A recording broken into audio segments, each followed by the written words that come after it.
Շնորհակալություն, պարոն Փաշինյան, դուք խոսելով Գագիկ Ծառուկյանի շուրջ տեղի ունեցող զարգացումներից ասացիք, որ այդ հրահանգները նախկինում էլ են տրված եղել, ուղղակի պատշաճ չեն կատարվել, ճիշտ եմ հասկացել ձեր ասածը, եթե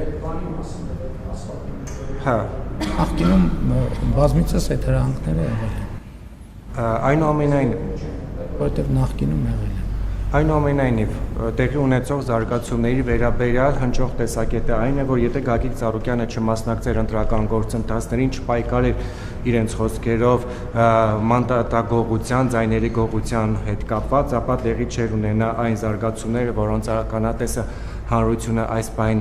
ականատես է լինում, նաև քննադատություններ կան կապված, թե եթե Գագիկ Ծառուկյանի վերաբերյալ է հարուցված քրեական գործը, ինչ կապ ունեն այդտեղ կենդանիները, որից մեկին տեղափոխելիս քնեց չարտնացավ եւ պահանջում են, որպեսզի պատշաճ պատասխանատվության ենթարկվող լինի, նաև 70-ից ավելի,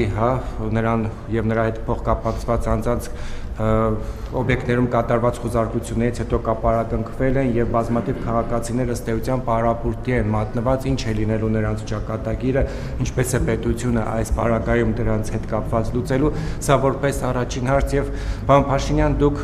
հայտարարել եք, որ իրավիճակը Ալեն Սիմոնյանի հետ կապված նոր է, որ նա չի վերցնելու պատգամավորական մանդատը, ընթացքում կհասկանաք,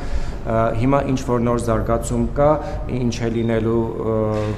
Սիմոնյանի քաղաքական ճակատագրի հետ կապված եւ նաեւ կառավարության կազմի հետ կապված հարցին ի պատասխան ասել եք, որ ըստ էության մեծ փոփոխություններ նախատեսված չեն, բայց որոշակի տեղեկություններ այնուամենայնիվ կան որոշ նախարարների հնարավոր չվերանշանակման մասին, դրանցից մեկը ԲՏԱ նախարար Մխիթար Հայրապետյանն է, արդյոք նա կվերանշանակվի թե ոչ։ Մխիթար Հայրապետյանը քննարկումների արդյունքում ինքը չի ցանկացել շարունակել գործունեությունը կառավարության կազմում, Ալեն Սիմոնյանի քաղաքական ճակատագրի մասին խոսք չի կարող լինել, որովհետև խոսքը քաղաքական ճակատագրի մասին չի, խոսքը հետագայում նրա ներգրավվածության ձևաչափի մասին է, հիմա քննարկում ենք, մտածում ենք, լուծումներ կլինեն, դրա մասին կտեղեկացնենք, ինչ վերաբերվում է Գագիկ Ծառուկյանի հետ կապված իրավիճակին, եթե ես չեմ սխալվում, իսկ կարող եմ սխալվել, որովհետև շատ մանրամասն չեմ տիրապետում, քրեական գործը, որով գործընթացները հիմա տեղի են ունենում, հարուցվել է դեռևս 2025 թվականին օտարերկրյա ներդրողի դիմումի հիման վրա։ Եթե ես չեմ սխալվում, ինչքան գիտեմ, ինչքան հասկանում եմ, հենց դա է տեղի ունեցել եւ նրբությունը դա է։ Օտարերկրյա ներդրողի դիմումի հիման վրա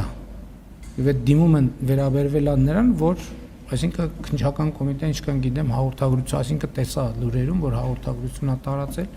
բովանդակությունը կիսել է։ Ես շատ հարամասներ, քանի որ չգիտեմ, կարող եմ սխալվել, դրա համար չեմ վերարտադրում։ Ասում են այդ գործը Գագիկ Ծառուկյանն է տուժող եղել, ինքը դիմել է իրավապահ մարմիններին։ Եթե տուժող եղել, ինչի՞ չի դիմել իրավապահ մարմիններին։